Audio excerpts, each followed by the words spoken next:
As if 2023 wasn't a stacked year for gaming, out comes Baldur's Gate 3 from Larian Studios.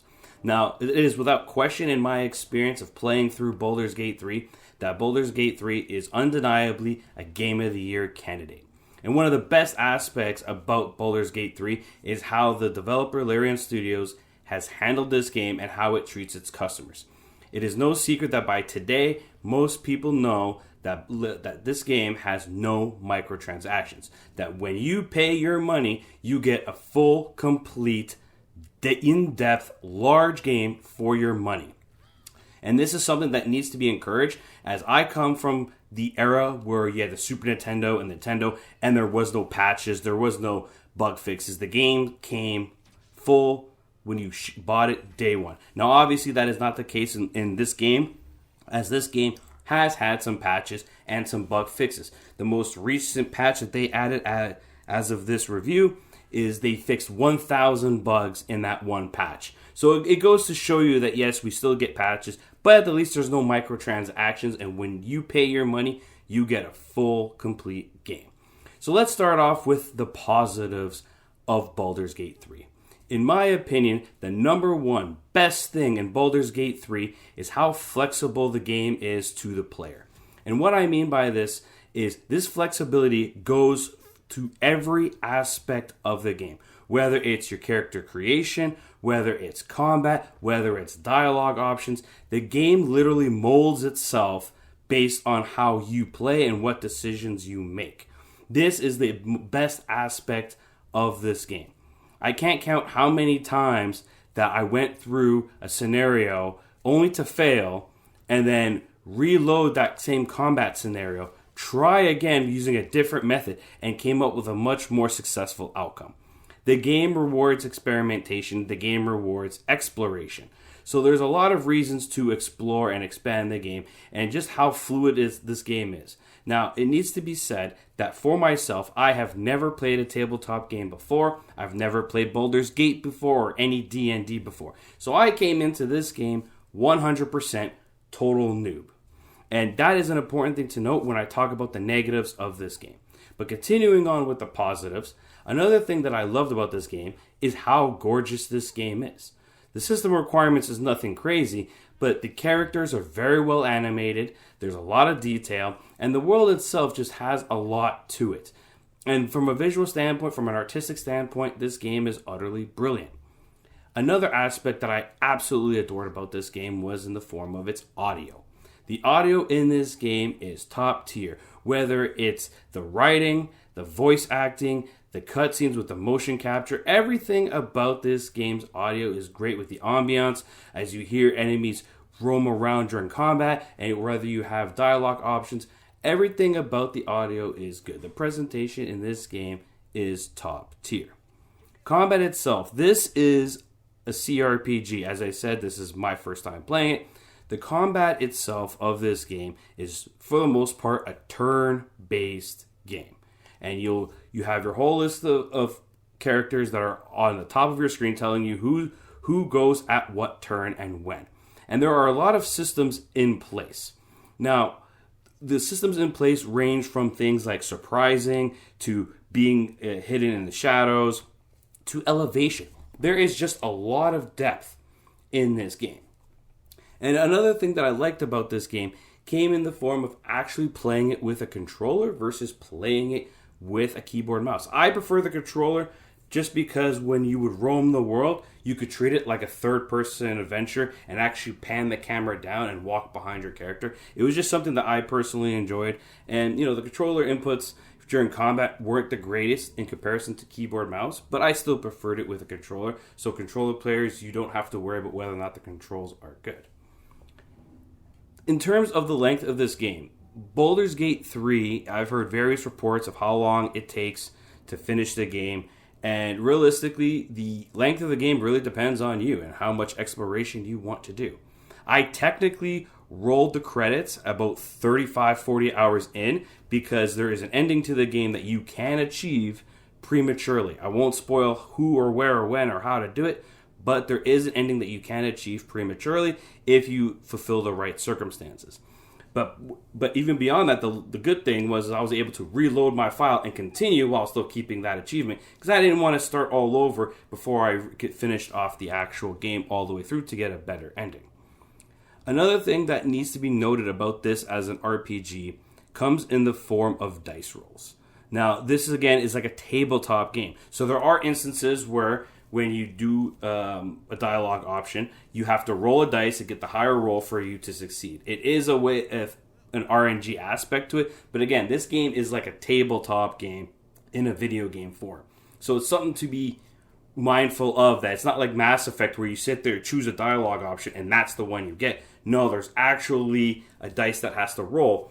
And even during combat, when you attack something, there's a hidden dice. We don't see it as players, but there are a hidden dice that roll to determine what kind of attack, how much damage you're going to get, whether or not you succeed, etc. As I said, this game has a lot of systems.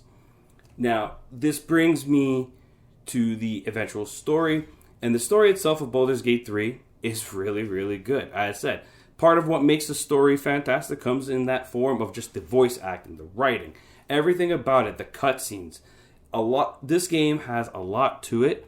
And as someone who's never played D&D before or any of that stuff, I was immersed. I was hooked. I was playing the game. I couldn't stop playing it. This game is Steam Deck compatible, so I did bounce back and forth. I would take the game to work with me, play on break, and go home.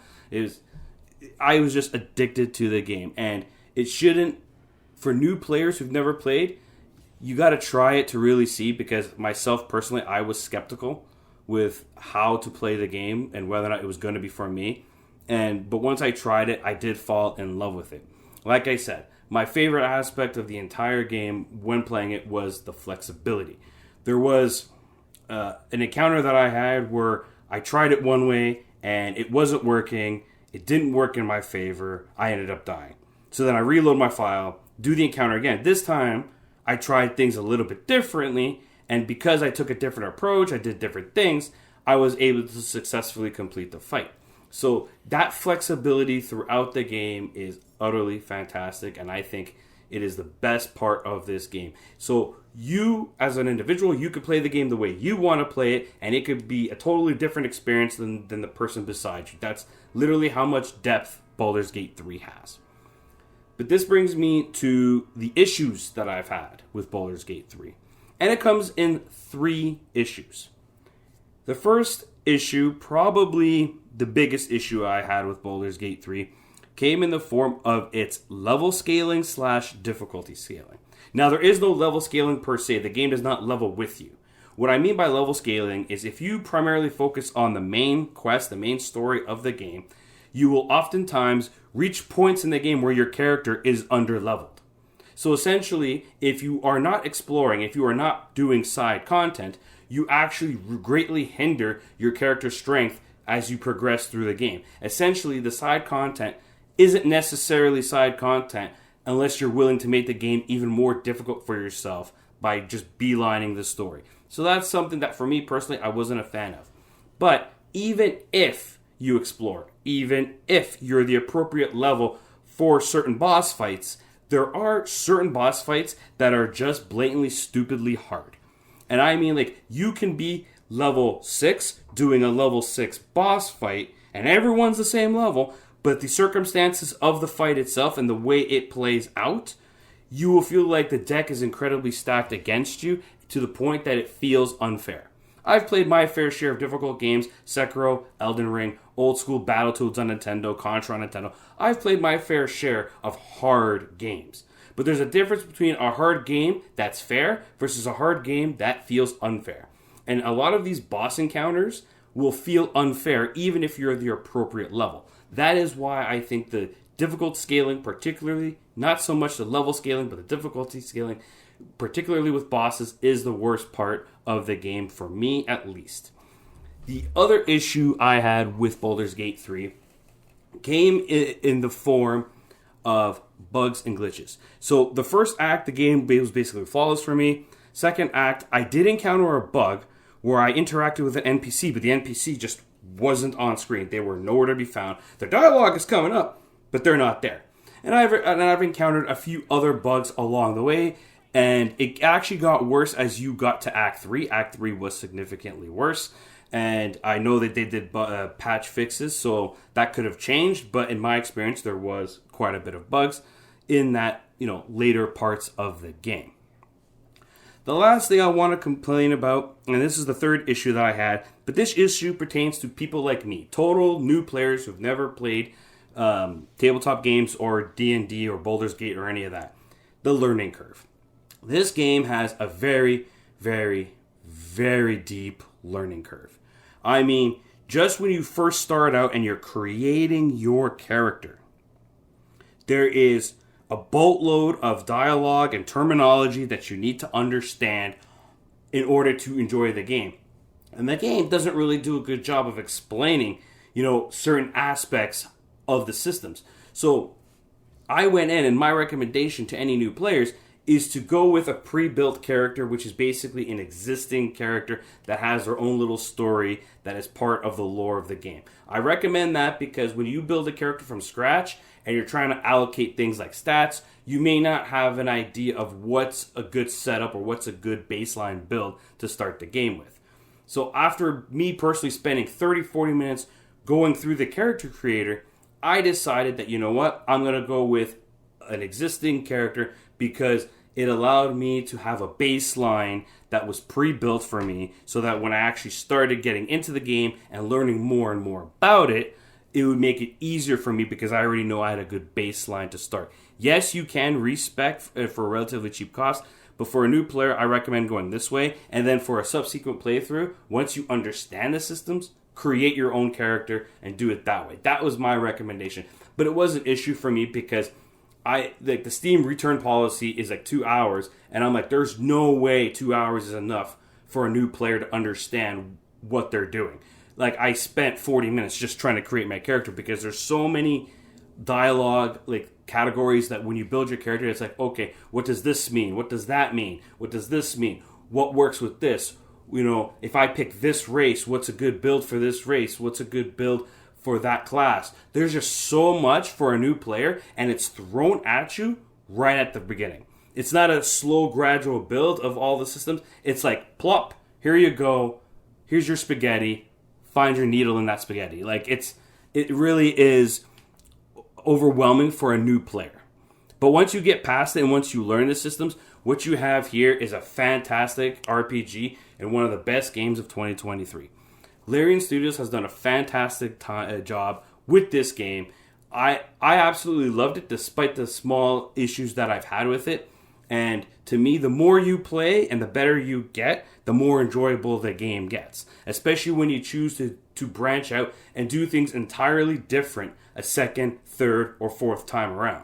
So there's a reason why this game has something like 170 hours of cutscenes, because it all depends on what you do as a player. And the game has tremendous flexibility in that, and that to me is the best selling point. Overall, I feel Baldur's Gate is a fantastic game. It is currently available on PC, coming to PlayStation early September. Xbox is supposed to be early 2023. I highly recommend this game. At the same time, if you're a brand new player like me, take your time. I would recommend doing a pre-built character because it's just easier to get into it. But overall, I highly recommend this game. If you've never played CRPGs before, give it a shot. You might fall in love with it. I'm giving Baldur's Gate 3 a 9 out of 10, and it is a definite Game of the Year contender. This is Veteran Gamer, and I hope to see you guys next time.